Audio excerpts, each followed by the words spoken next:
Assalamualaikum, bertemu lagi dengan aku Bunda Depi. Selamat pagi kawan-kawan. Kawan-kawan. Adik malam tadi masa nak tidur, dia kata ibu esok pagi hantar. Sebab pagi ni adik nak pergi awal. Ada apa dek?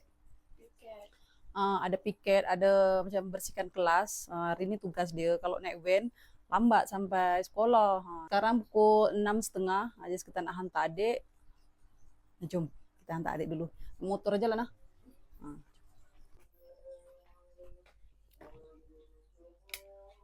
Kalau ikut awal lagi nih tahu. Tengok jam baru 6.30. Tuh kawan-kawan. 6.30 pagi. Adik kalut lah. Suruh hantar cepat ibu. Adik tiap pagi macam ni lah kawan-kawan. Dia akan duduk ke situ, dia akan kapuk kasut. Kita nak kunci pintu dulu.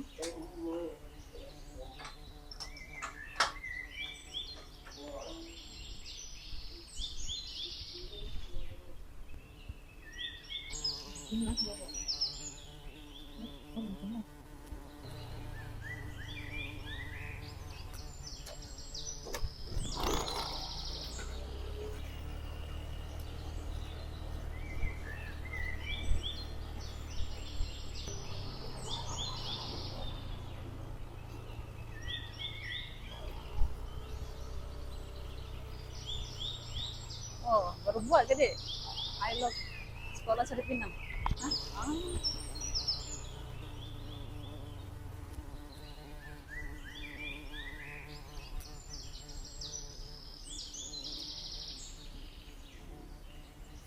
Oke, hati-hati. Ada ambil duit tadi kan?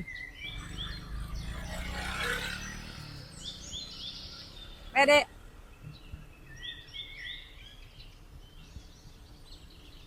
Kalau kawan-kawan, kita nak balik. Nanti kita sambung di rumah ya.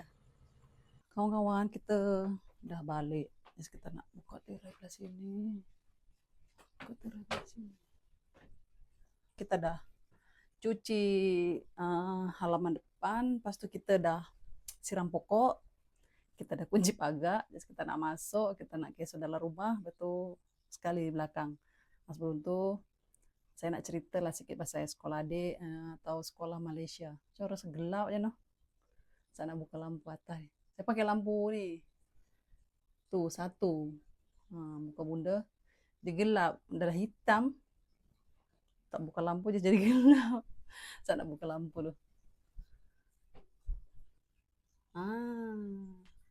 Baru nampak cakap sikit. Adalah hitam. Duk gelap-gelap. Kan? Okay. Kita buka lampu bagi cakap sikit. Barulah nampak lubang hidung kan. Saya kata nak letak atas meja. Nak sembang sikit pasal sekolah adik. Sekali kita cerita sikit lah pasal adik. Macam tu. Adik dah jenam. Dia kena duduk dekat sekolah baru tu.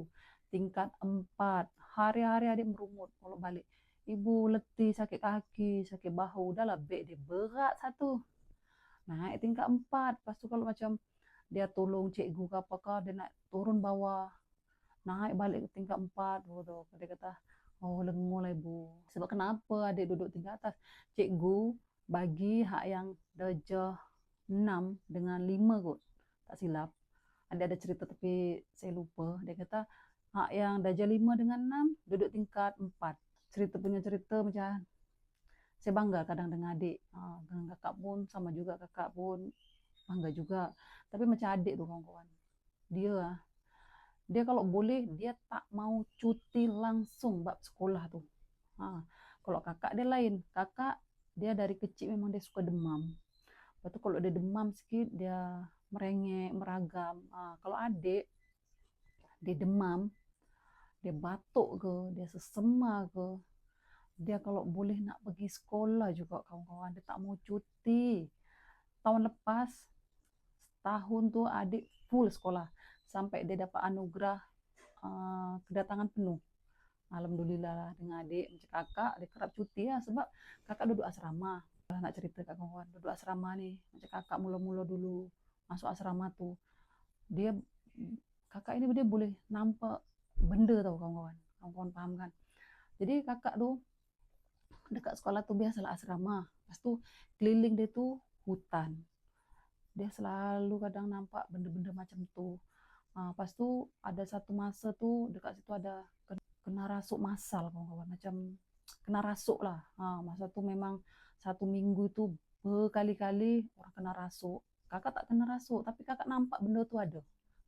Sajalah nak kongsi pas saya sekolah nih kan, kakak dengan adik. Ini kakak blok.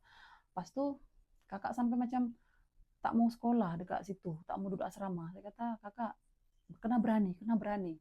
Kakak tuh dari kecil memang dia suka nampak benda-benda macam tuh.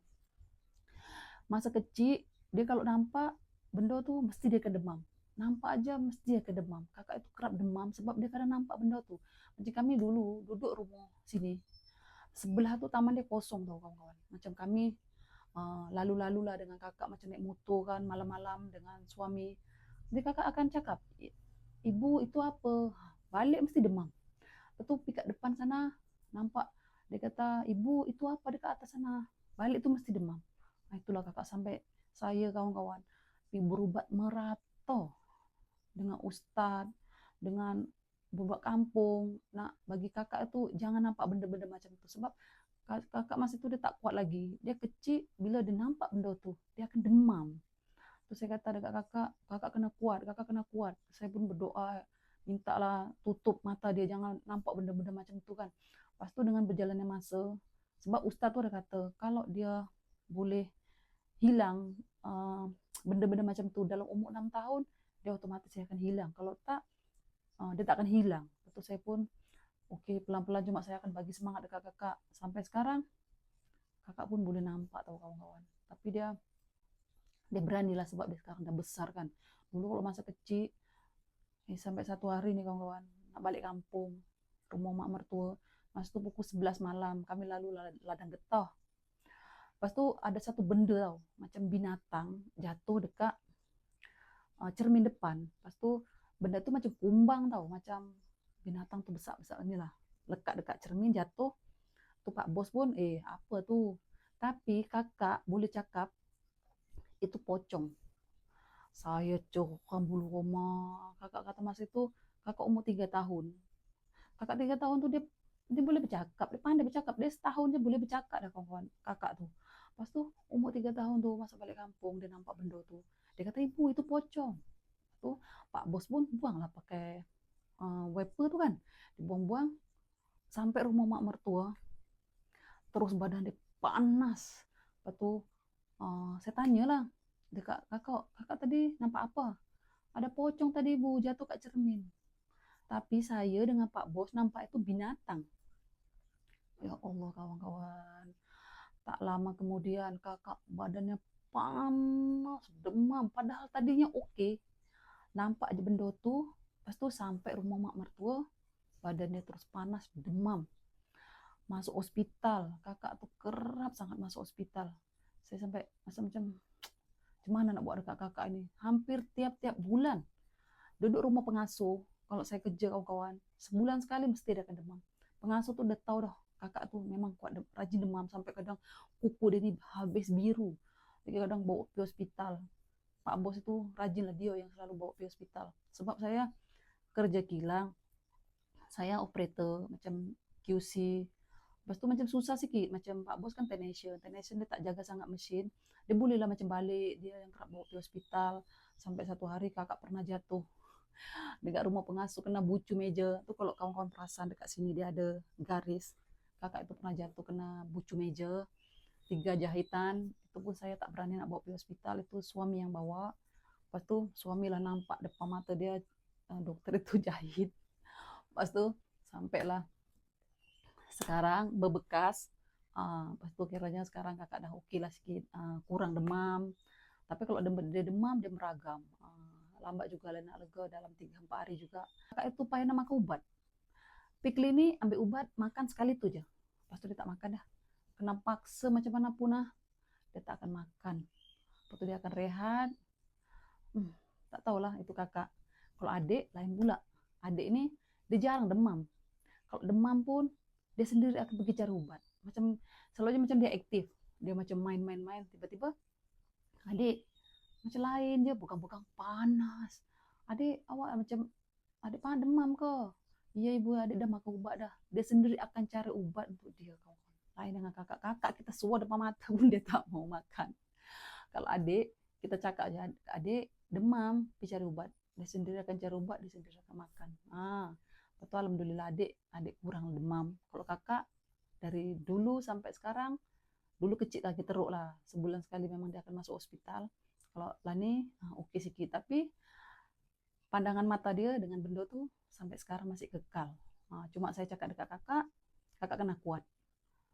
Sebab baru-baru ini pun kalau balik saya akan tanya, kakak ada apa-apa tak? Biasalah ibu, macam tu. Tapi kakak kena kuat, kakak istighfar banyak-banyak, baca doa banyak-banyak. Saya cakap macam tu je. Itu yang macam adik dia tak pernah nampak benda-benda macam tu. Sebenarnya kan udah panjang cerita dia, tapi saya nak ucapkan banyak terima kasih kepada kerajaan Malaysia yang tak ada beza-bezakan antara anak Malaysia dengan anak warga asing. Ya, warga asing itu saya je kawan-kawan. Anak saya semua anak Malaysia. Macam kakak pun IC sini. Adik masih guna MyKid. Ujung tahun ini adik tukar IC. Jadi memang tak ada beza lah kan. Inilah kehebatan Malaysia. Macam saya kagum dengan Malaysia. Macam ni. Bayar iuran dia awal tahun je. Pertengahan tahun sampai ini tak ada. Macam kakak asrama sehari RM1 je. Itu ikut bulan. Satu bulan tuh berapa hari dia sekolah? 24 hari. 24 ringgit saya bayar. Oke lah kawan-kawan, udah panjang pula cerita dia. Oke lah, saya nak tutup cerita pas saya sekolah adik dengan kakak sampai di sini. Kalau kawan-kawan suka dengan cerita saya, kawan-kawan komen. Saya ingat next time saya nak cerita pas saya rumah nih. Kawan-kawan nak tahu tak berapa bulanan rumah nih? Rumah nih kos rendah ke kos sederhana? Nantilah saya akan cerita di kemudian hari ya. Oke kawan-kawan, sampai di sini dulu video kita. Jumpa di next video. Bye-bye. Assalamualaikum.